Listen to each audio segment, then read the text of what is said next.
श्री परमहंस देवाय नमः। प्यारे गुरुमुखो जय सच्चिदानंद। कार्तिक मास में एक बार ऐसा हुआ कि तुकाराम महाराज, एकनाथ महाराज, नरसिंह मेहता जी महाराज, देश विदेश से अनेक संत महात्मा पंढरपुर में एकत्र हुए। एकनाथ महाराज विट्ठलनाथ जी के दर्शन करते हैं। एकनाथ महाराज जी की पत्नी बहुत ही लायक थी, महान पतिव्रता थी। एकनाथ महाराज जी को भगवान के दर्शन करते हुए आंखों में आंसू आ गए। प्रभु ने मुझे बहुत बहुत कृपा करके घर में मुझे स्त्री संग नहीं दिया, पर सत्संग दिया है।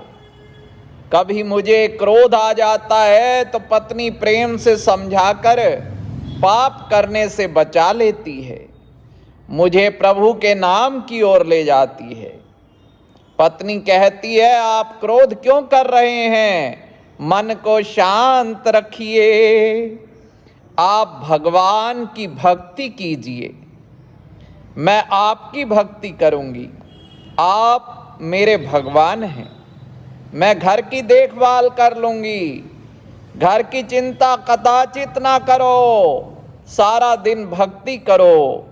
वह स्त्री नहीं है, संत है, आपने लायक पत्नी दी है, इससे मैं सारा दिन भक्ति कर सकता हूँ, नाम जप सकता हूँ, आपके अनंत उपकार हैं। इस प्रकार एकनाथ महाराज जी भगवान की स्तुति कर रहे हैं, उपकार मान रहे हैं। अब उनके पीछे तुकाराम महाराज जी खड़े हैं। तुकाराम महाराज जी जब दर्शनों के लिए आगे आए, आंखों में आंसू बह रहे हैं। विट्ठलनाथ जी, मेरे प्रभु, जो किया आपने अच्छा ही किया है।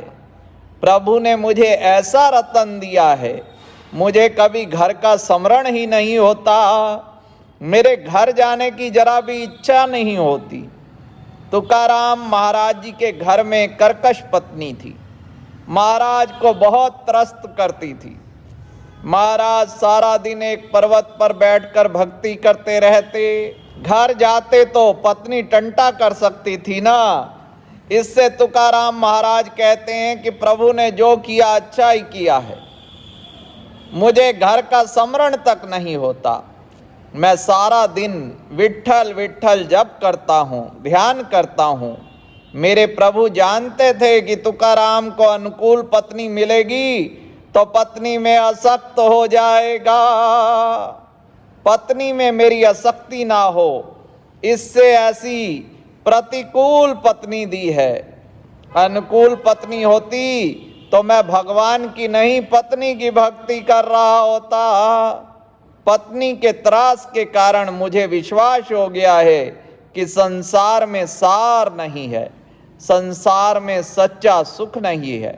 इससे मैं प्रभु के पीछे पड़ा हूँ, नहीं तो मैं दुनिया के पीछे पड़ता।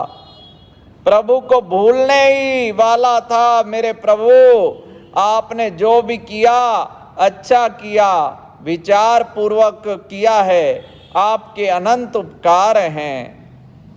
उनके पीछे नरसिंह मेहता जी महाराज, उनकी पत्नी की मृत्यु हो गई थी।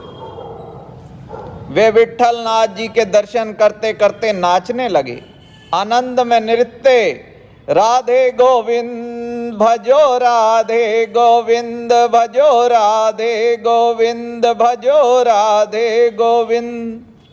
विचारने लगे कि प्रभु ने बहुत अच्छा किया, मेरे देखते ही उसकी यात्रा निकली, अब मुझे कोई चिंता नहीं। पत्नी होती तो चिंता रहती, आपने उचित ही किया। अब घर में कोई पूछने वाला नहीं रहा, घर में आपका और मेरा, हम दोनों का राज्य स्थापित हो गया है।